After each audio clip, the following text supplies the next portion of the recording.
Αφού λοιπόν η χώρα έχει επιστρέψει στην οικονομική ομαλότητα, αφού έχουμε εισέλθει πλέον σε πεδία ανάπτυξης, αφού αποκαταστάθηκε η θέση της χώρας στο διεθνές περιβάλλον, αφού προστατεύτηκαν οι συντάξεις των Ελλήνων συνταξιούχων, αφού οι Έλληνες εργαζόμενοι αισθάνονται απολύτως βέβαιοι ότι θα προστατευτούν και οι μισθοί τους και ο κόφτης δεν θα λειτουργήσει, αφού λοιπόν η χώρα είναι σε μια κανονικότητα, έφτασε και ο πρέποντας χρόνο, είμαστε στον πρέποντα χρόνο για να συζητήσουμε και για τον εκλογικό νόμο.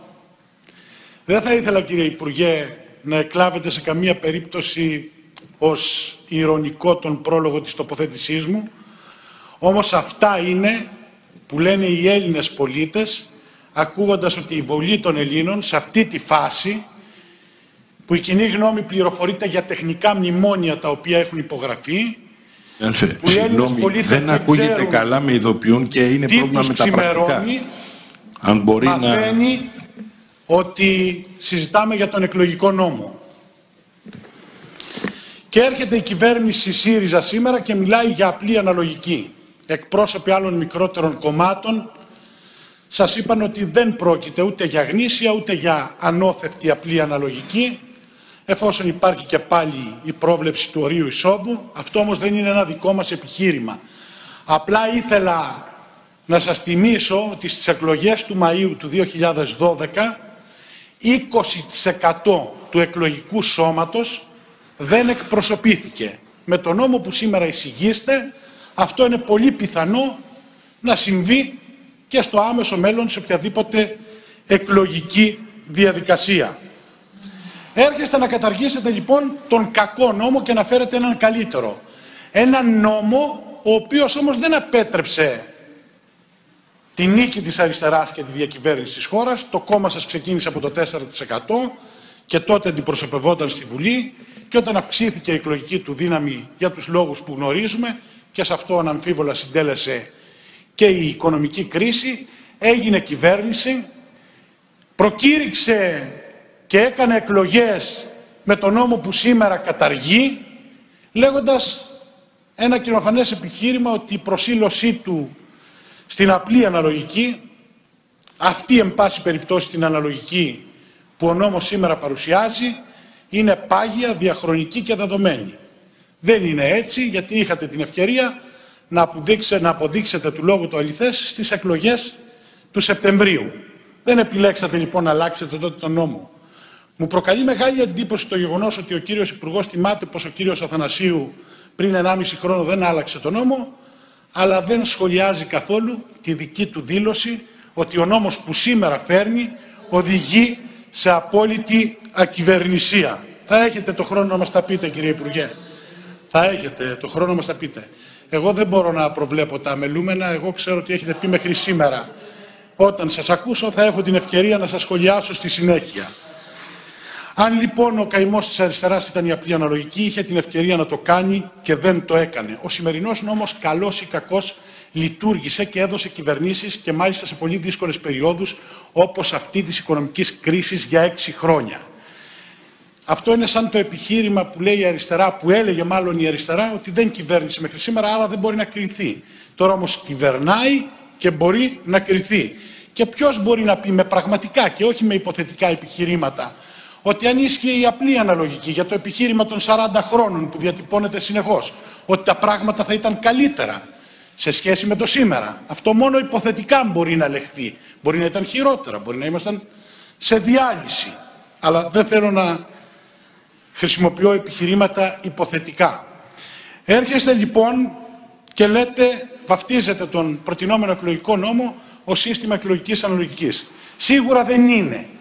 Είπε ο εισηγητής σας ότι οι κυβερνήσεις στο παρελθόν δημιουργούσαν καλπονοθευτικούς εκλογικούς νόμους για να εμποδίσουν, για να ενισχύσουν τη θέση τους και για να πάρουν περισσότερα από όσα τους αναλογούσαν.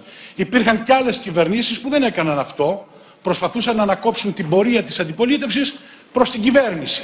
Φαίνεται λοιπόν πως η κυβέρνηση ΣΥΡΙΖΑΝΕΛ είναι ενός τέτοιου τύπου κυβέρνηση, προσπαθεί να ανακόψει την πορεία του αντιπάλου του. Και αυτό το αποδεικνύει και το timing που έρχεται ο νόμος, αλλά και οι ίδιες οι προβλέψεις του νόμου.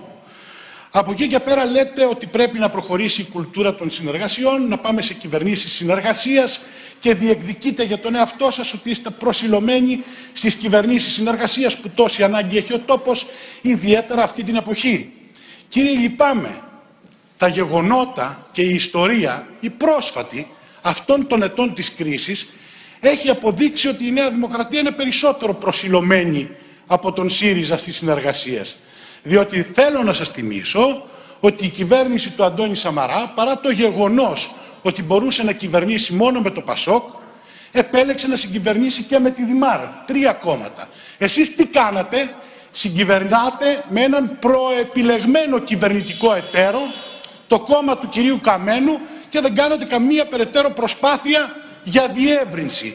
Ήταν τόσο προεπιλεγμένη η συνεργασία σας που κάθε άλλο παρά κουλτούρα συνεργασιών καλλιεργεί και προωθεί. Από εκεί και πέρα λέτε ότι η αντιπροσώπευση είναι κρισιμότερο ζήτημα από την κυβερνησιμότητα και τη σταθερότητα μιας χώρας. Βεβαίως η αντιπροσώπευση είναι ένα πολύ κρίσιμο ζήτημα. Όσο πιο γνήσια είναι, τόσο το καλύτερο. Αλλά δεν πρέπει να αγνοούμε και τα δεδομένα τα οποία χαρακτηρίζουν τη χώρα. Δεν είμαστε ούτε σκανδιναβική χώρα, ούτε Γερμανία, ούτε Μεγάλη Βρετανία, ούτε Γαλλία. Είμαστε μια χώρα με τεράστια οικονομικά προβλήματα, που είμαστε σε μια δύσκολη γειτονιά. Τι σας κάνει να πιστεύετε ότι οι 12 ημέρες που δίνει μέσω των διερευνητικών εντολών ο συνταγματικός νομοθέτης για τη δημιουργία κυβέρνησης θα είναι αρκετές ώστε να συνεννοηθούν 4 και 5 κόμματα που απαιτεί ο νόμος το οποίο προτείνεται? Και τι θα γίνει σε αυτή την περίπτωση? Θα αποδυναμωθεί ή θα ενδυναμωθεί το πολιτικό σύστημα, το κυβερνητικό σύστημα και η χώρα ολόκληρη εν τέλει? Θα αποδυναμωθεί. Κανείς δεν θα περιμένει την Ελλάδα να σχηματίσει κυβέρνηση 4 και 5 κομμάτων. Και θα ήθελα να κλείσω με την αλλαγή για την παροχή δικαιώματος ψήφου στους 17άριδες. Ακούγεται πάρα πολύ ωραίο, αλλά δυστυχώς και εδώ λειτουργείτε επικοινωνιακά και σημειολογικά, όπως συνήθως κάνετε σε κάθε νόμο. Λέτε για εμβάθυνση της δημοκρατίας, λέτε για ανανέωση του εκλογικού σώματος και όλα αυτά που ακούγονται πάρα πολύ ωραία. Και μιλάμε για 100.000 περίπου νέους ψηφοφόρους. Τόση είναι η κάθε ηλικία που εισέρχεται στο εκλογικό σώμα. Από αυτούς θα ψηφίσει όχι το σύνολο, μπορούμε χοντρικά να υπολογίσουμε 70-80.000 ψηφοφόρους. Την ίδια ώρα, και χρησιμοποιείται μάλιστα το επιχείρημα ότι αυτή η γενιά που είναι πολύ πιθανό να πληρώσει τις συνέπειες της κρίσης πρέπει να της δοθεί ο λόγος. Και η άλλη γενιά, οι 420.000 νέοι άνθρωποι που εξαιτίας της κρίσης εγκατέλειψαν προσωρινά, ευχόμαστε και θέλουμε να ελπίζουμε όλοι μας, τη χώρα, γιατί δεν διευκολύνονται να έχουν λόγο για τα πράγματα? Τι σας φοβίζει? Γιατί αντιμετωπίζετε φοβικά ένα πολύ μεγαλύτερο κομμάτι νέων ανθρώπων και προσανατολίζεστε εκεί? Γιατί λειτουργείτε σημειολογικά, επικοινωνιακά, θέλετε να εκπέμψετε ένα μήνυμα στην νεολαία ότι την αφουγκράζεστε, ότι της δίνετε το λόγο, αλλά η νεολαία περιμένει από εσάς καλές συνθήκες σπουδών. Τελειώνω, κύριε Πρόεδρε. Καλές συνθήκες σπουδών, δουλειές και χτύπημα της ανεργίας. Και όχι βεβαίως τα επικοινωνιακά τερτύπια. Η αλήθεια λοιπόν είναι ότι βλέποντας το τρένο της εξουσίας να φεύγει, ορθώνεται εμπόδια στη Νέα Δημοκρατία. Και αυτό δεν το δείχνουν οι δημοσκοπήσεις, το λέει η κοινωνία ολόκληρη, αλλά ιστορικά έχει αποδειχθεί ότι όποια κυβέρνηση επιχείρησε να κάνει εκλογικό νόμο για να εμποδίσει τον αντίπαλό της να καταλάβει την εξουσία, έχασε πανηγυρικά. Γιατί όπως λέει και ο λαός μας, όποιος κάβει το λάκκο του αλουνού, συνήθως καταλήγει ο ίδιος μέσα. Σας ευχαριστώ.